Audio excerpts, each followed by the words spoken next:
I asked my mom about the pizza once, and she yelled at me for not speaking up. You won't get anywhere in life. Whoa, really? I apologize if my writing is not very good. I am somewhat anxious because this is an important issue for me, and I do not usually post here. I also regret that it is lengthy. I am genuinely curious whether I am overreacting. I, a 22-year-old non-binary individual, am deeply concerned about the character of my mother. For context, my family is Mexican, and my mother experienced abuse during her childhood. She has shared stories about having numerous siblings and being responsible for cleaning up after them. She had to prepare meals for her parents and faced physical punishment if she did not meet my grandparents' expectations. Despite this, she became a nurse and worked at the local clinic. Eventually, she aspired to have a family and a life that offered more than what Mexico could provide, so she immigrated to the United States. Here, she met my father and they married. Together, they had me, their daughter, followed by my two brothers, each born 2 years apart. My earliest memories include my mother smiling and enjoying the task of caring for us, punctuated by the occasional stern reprimand. I also remember my paternal grandfather, who was kind and worked alongside my father. He would return home with sweets and let me watch television in his room when I had trouble sleeping. However, when I was about 9 years old, he left to return to Mexico to be with his wife, as they were both aging. I do not recall any indication that this was coming. I simply remember the event itself and feeling utterly heartbroken. I then entered the 6th grade, which was an unsettling experience. I do not know what was happening within me, but I suddenly felt as if I had developed social anxiety. I also experienced selective mutism, refusing to speak in class but feeling comfortable with friends and family. This issue extended beyond school. Any form of social interaction felt like a battlefield, and I chose to escape to my room to draw alone. My mother became upset, particularly because being Mexican often involves being social, and failing to greet someone can be seen as a sign of animosity, although this is an exaggeration. I cannot recall her ever inquiring about my well-being or sitting down with me to discuss my fears. The only reason I believe she took me to therapy was my poor academic performance, which stemmed from my inability to complete my homework due to forgetting about it once I got home.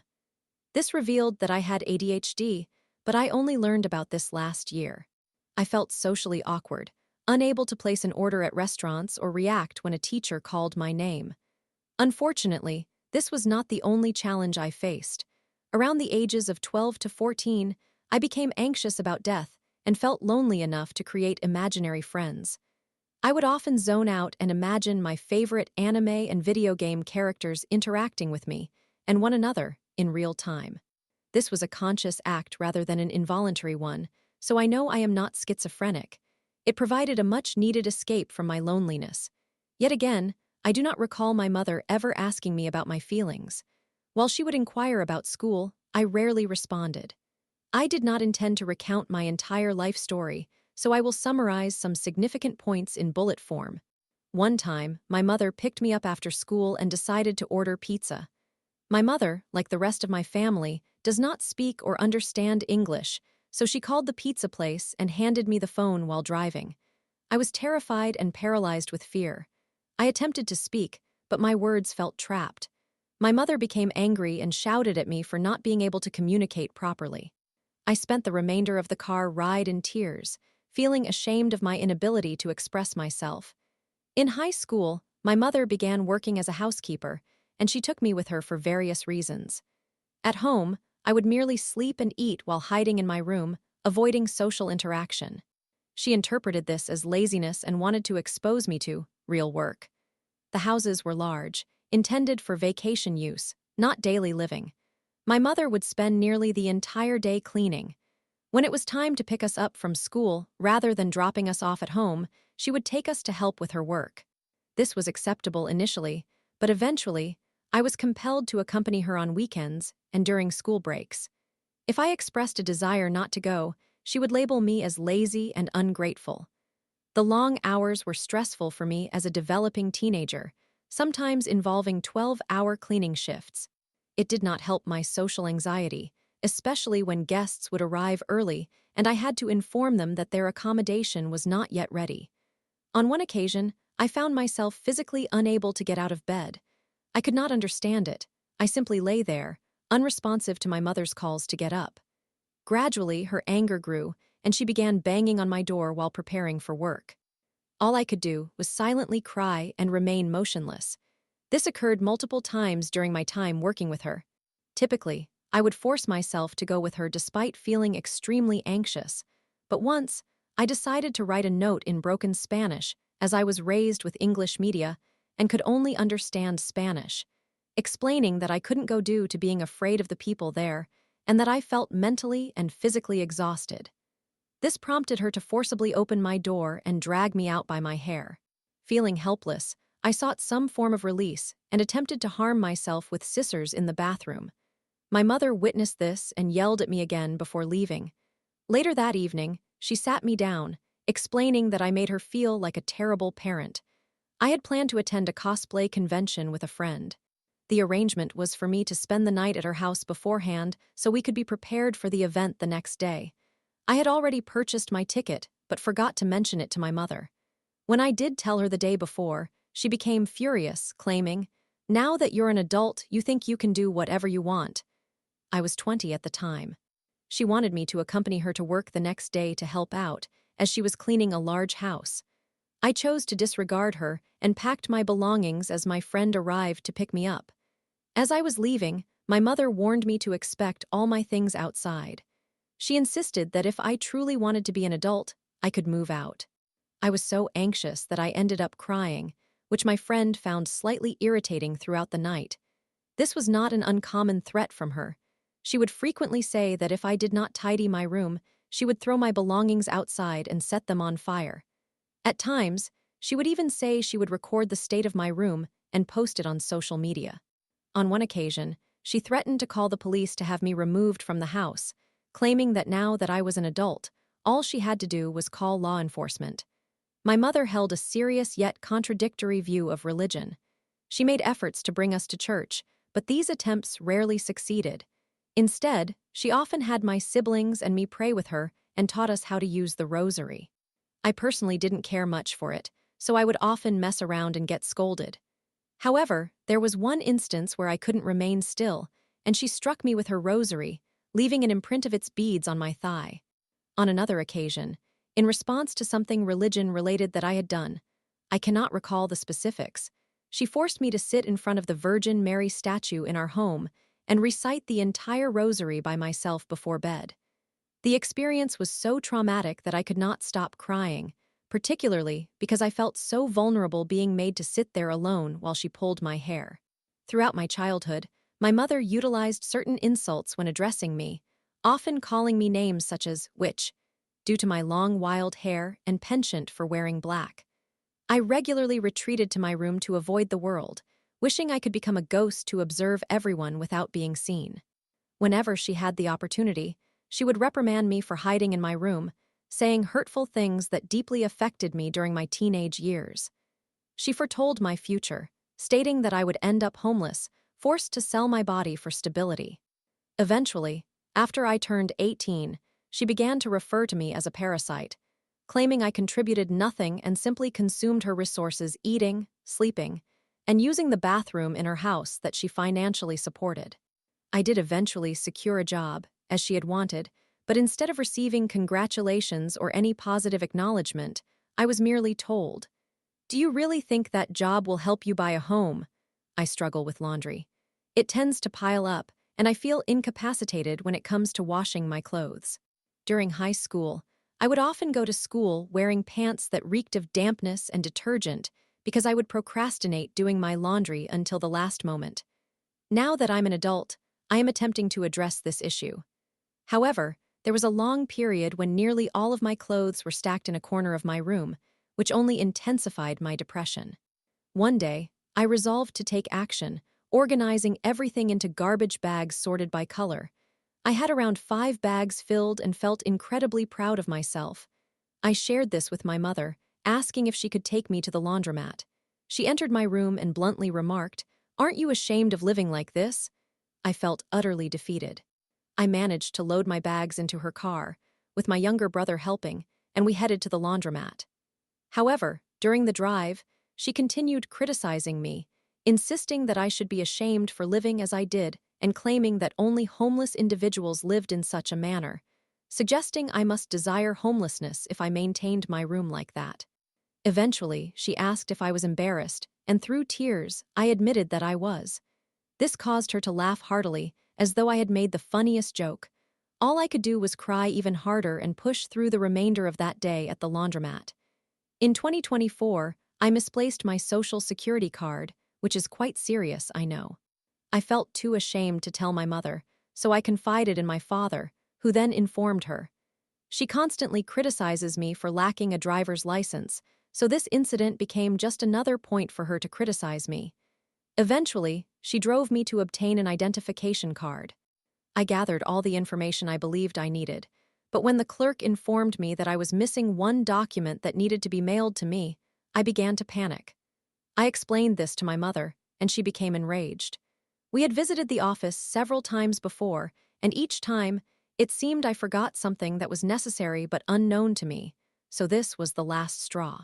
She chastised me for my ignorance regarding the requirements, despite my previous efforts to gather the information during our drive to the Social Security office. She relentlessly berated me, calling me a loser without a future, an education, or a life merely a parasite living off of her. When we arrived at the Social Security office, I felt embarrassed as my face was bright red and swollen from crying. When we parked, she got out of the car, opened the door next to me, and demanded that I exit. I tried to explain that I couldn't, but I was too humiliated to admit that it was due to my puffy face and tear-streaked cheeks. All I could manage to say was that I was not ready to go. Frustrated, she slammed the door and drove back home. During the ride, she vocalized how she had devoted her life to caring for me and managing my issues, lamenting that I was nothing but a source of stress for her. Then she delivered the most painful statement I have ever received. "I regret crossing the border because of you."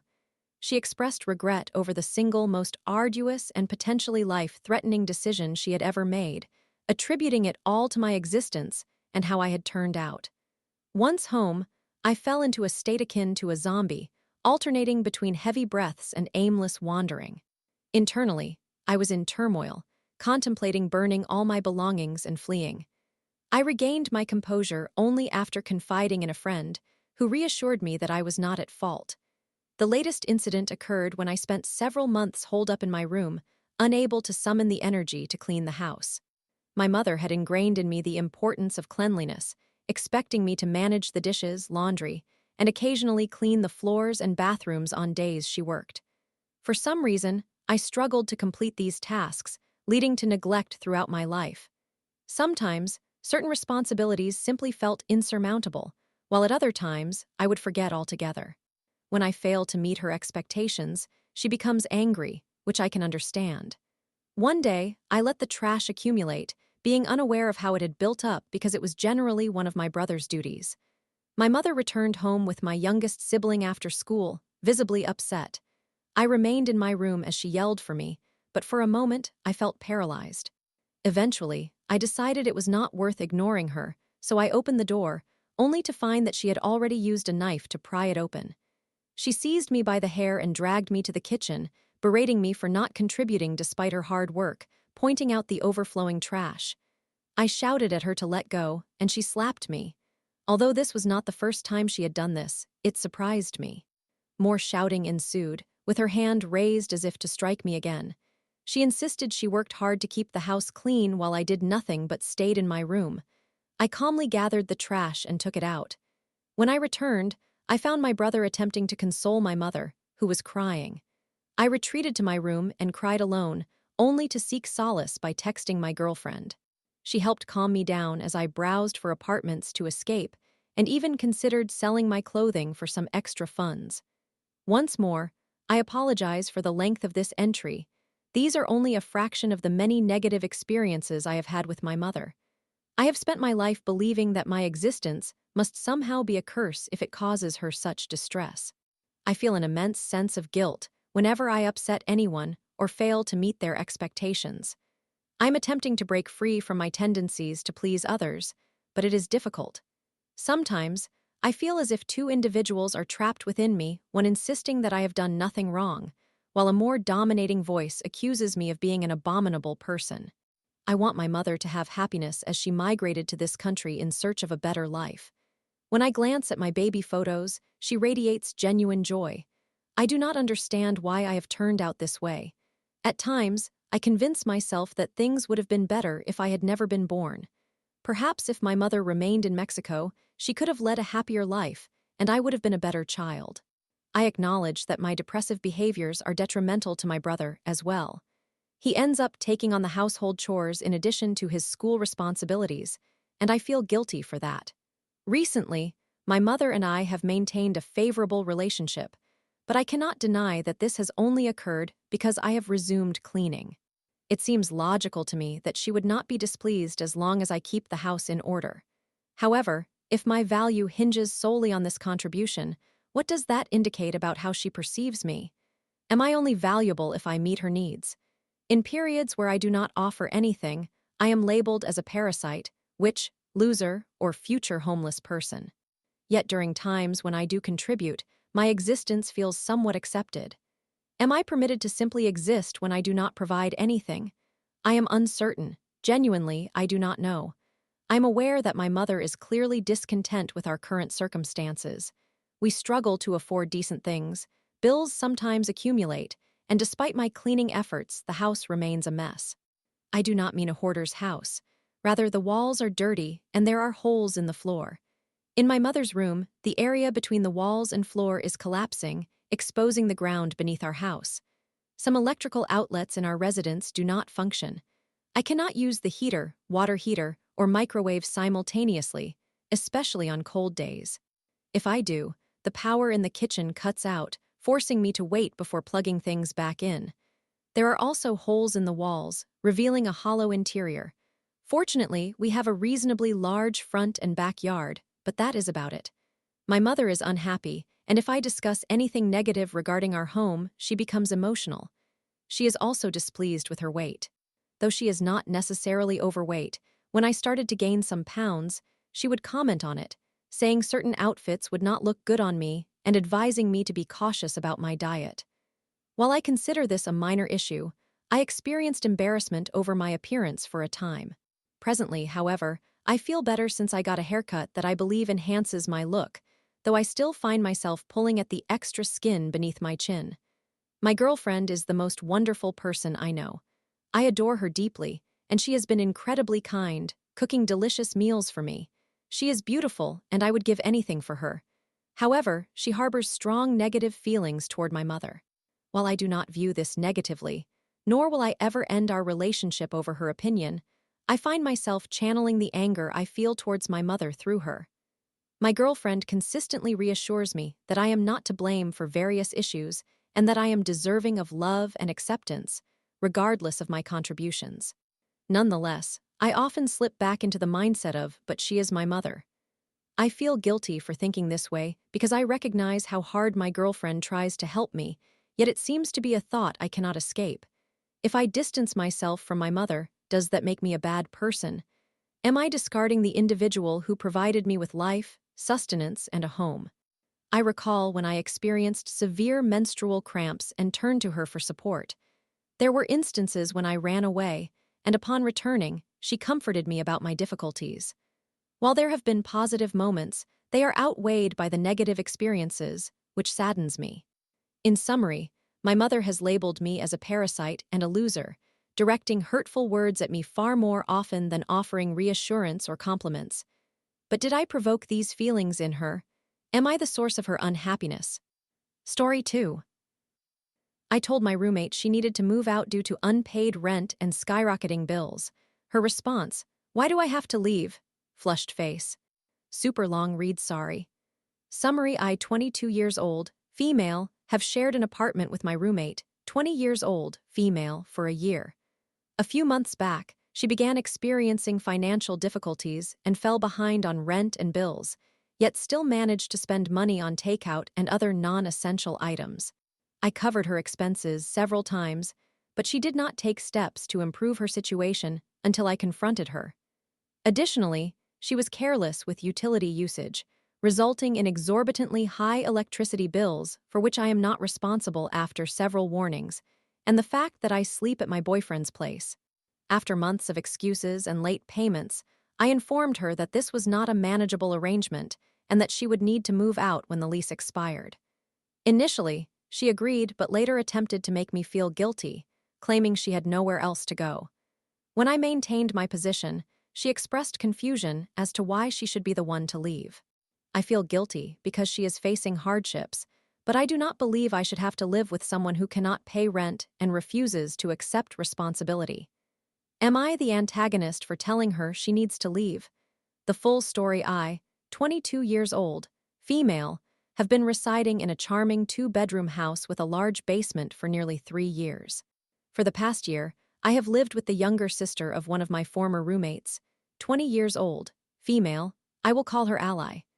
I have consistently been financially secure, even after a few recent job changes, and I currently work 2 jobs while maintaining a comfortable amount in savings. The entire security deposit is under my name because she was unable to afford a substantial down payment. However, I allowed it, knowing I would charge her if she caused any damages. I knew Ally fairly well as she was my former roommate's sister. However, I had not always heard the best things about her and was aware she had previously faced mental health challenges. Nonetheless, she had a stable job and seemed reasonable enough to share a living space, plus I needed a roommate. For a while, everything was going smoothly, apart from minor issues like her brother leaving his clothes scattered everywhere, letting food go bad in the fridge, and seeking pity through random comments or Instagram posts. I would consider us friends, though not particularly close, and our schedules were quite different. She had a seasonal job, which kept her financially stable for a while, but she did not make any efforts to supplement her income and began falling behind on payments a few months back. We had a co-signed lease, and our costs were shared fairly evenly. She handled the trash payment while I took care of the internet bill, which was essentially double. Everything else was split evenly. I had sufficient savings, and initially, I was okay with waiting a few days for repayment on her payday since she claimed she needed immediate car repairs. However, her communication was terrible. I found myself texting her on the actual day rent was due to find out her payment plan. Things progressively worsened from there. At this point, she owes me a significant amount of money. I allowed her to borrow a check for a random expense, and she assured me she would repay me once it cleared. Unfortunately, she was unable to do so. I began noticing her casually discussing takeout, while I knew she had a fridge and cabinets that were genuinely packed with food. Takeout appeared regularly around the house, which was undeniably frustrating. Then, I suddenly received a $450 electricity bill. We have electric heating. Mind you, I stay at my boyfriend's place nearly all the time. The thermostat for the heating is in her room, which controls both of our rooms. I made a note to remind her that we needed to be stricter about the heat usage. However, I returned home several times to find the thermostat set at 70 degrees, and nobody was even home. I brought it up again.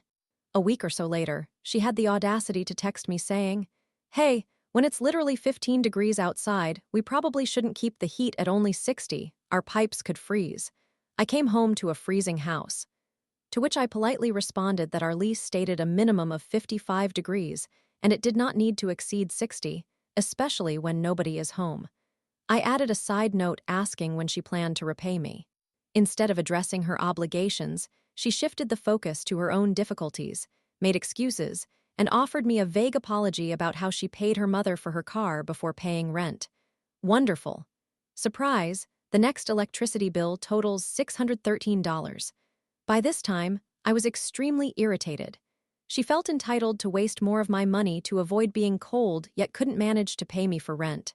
So, I crafted a lengthy message explaining that, due to financial strain and the exorbitant electricity bills she seems unconcerned about, I need to establish boundaries because I am not a bank. I also suggested a split of $200, $400 for the $613 bill since I am not home most nights, which I believe is more than fair. I also proposed that my boyfriend could potentially join as a roommate, although nothing was confirmed yet.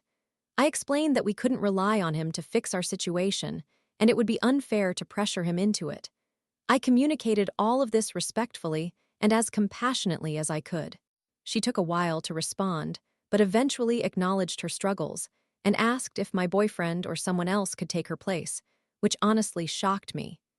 At this point, I realized I needed to make a firm decision since I really do not want to live with someone who disregards my financial situation while owing me over $1,000 and clearly taking advantage of my generosity, even if unintentionally. When I finally obtained confirmation from my boyfriend that he could move in once the lease ended, I told Ally I would keep her updated and proposed we establish a payment plan for her to reimburse me. Again, she responded with a pity party about her financial situation and expressed genuine remorse, saying she understood if I needed her to leave. We continued to go back and forth about the payment plan, where she kept suggesting shoving her entire paycheck at me, insisting she felt awful. She mentioned staying at her cousin's house one night and at her mother's the next. I ultimately asked what her options were. She then stated she was not planning on leaving, was exploring another job, and had nowhere to go. I realized I needed to set some boundaries since she was not holding up her end of the agreement and had been essentially taking advantage of me with little to no acknowledgement. So, I sent her another message that was quite sympathetic, as I really wanted to avoid hurting her feelings. I also didn't want to give the impression that I was evicting her so that my boyfriend could move in, although that was essentially the case, but there were clearly more layers involved.